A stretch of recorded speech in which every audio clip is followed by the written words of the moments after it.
Lang. Ama kagikan. Sa bukid. Sa bukid? Naging nga mga sa bukid. Naghuwag kamuti. Sa umahan ni mo? Dung ago na mo. Kung agaw ninyo? Inyong ipapaniyod to? Oh. Wala yung bugas inyong balay? Wala? Sige. Hama di mong mga papa? Patay na po. Patay na? Imong mama o papa? Oh. Pila naman katuig? Akong mama kay unom na katuig. Imong papa? Duha. Ano nakahilak mo ka? Wala nang giming alam ko sa ila. Gimingaw ka sa imong mama o papa? Oh. Pila mo kabuk magsuon? 5. 5? Oh. Ano naman karon mo mga magsuon? Nagbulag-bulag sad mi. Lagi sad sila. Ano buwag-buwag mo sa imong mga igsuon? Oh. Taga-asa mo na ka? Akong mama taga Davao. Akong papa taga San Luis. Anong naabot man ka diri ang lugar? Langyaw lang. Aw naglangyaw-langyaw ra ka? Oh. Wala kayo mapuy-an na dito sa inyong lugar? Naaman dili lang. Wala dito ba. Siguro ko gunaw na sa akong papa. Aw kibali og dito ka magpundo, mahuna-hunaan nimo tanan? Oh. Imong mama ug papa? Ako pud eh.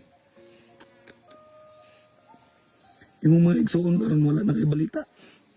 Naman pero talag sa raman sila mga musta. Talagsa ra mga musta yung igsuon. Oh. Ngano man? Nagminyo naman sila. Aw nagminyo na sila. Ikaw ra mo'y wala nagminyo. Amo kinamuguwangan wala. Kinsa may gisak-an nimo diri ah? Lahira nga tao dili na ako kadugo. Lahi ra nga tawo imong gisak-an diri. Dili mo kadugo. Sus taon. Pila na mga kabuan diri o tuig nagpundo? Duwa. Duha na ka ka? Tuig. Duha na ka katuig sa imong gisak-an karon. Maayo ang imong gisak-an karon mo kay gipasaka ka. Unang dili ka muli dito sa inyong lugar kay makauna-una ka sa imong mama ug papa. Oh. Dito aday gihaya imong mama ug papa. Akong papa na dito sa ilang lugar. Akong mama tuwa sa ilang lugar. Tuwa sa Davao. Sus taon. Unsa may gikamatyan sa imong mama ug papa? Nasakit. Ang imong mama nasakit, imong papa po nasakit. Oh. So pila pa edad nimo adi sir nawa ang mama nimo papa? Akong mama may una namatay. Imong mama una namatay. Oh, 12 pa akong edad. Nya sunod, Si papa kaya ng edad naman kong 18. Wala siya namatay. o bag-uhay pa dahil imong mama, pila na katuig namatay imong papa? Bago pa duha. Akong mama may pinakadugay unom. Di suday jud bitaw mo na ani bitaw nga di pa ka move on sa panghitabo sa imong ginikanan. Lingawon jud gam kato. Kanang imong luha lang kabalo jud ko anay imong luha nga hilak na sa kamingaw sa pamilya ba, hilak sa kamingaw sa ginikanan. Ilang importante lang nga, nagkamot lang ha. Yampo na jud tanan. Mabot na ang panahon nga, buligan na kaskahitasan. Kabalo man imong mama ug papa karon lugod sa imong sitwasyon. Tanang agabayan ka perminti sa matag adlaw ni mga lakaw. Staan po. Yaon sa may imong panginabuhi karon. Wala.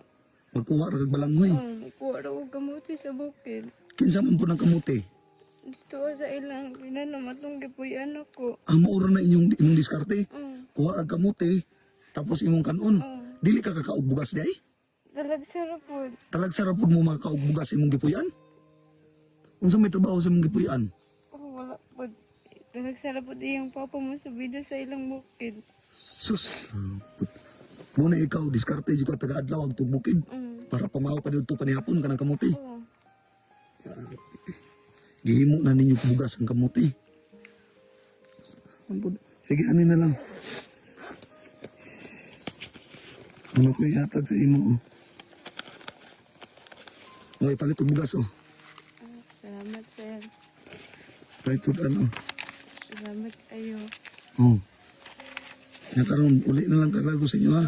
Palit lang ka. Sige. Sus, taon po.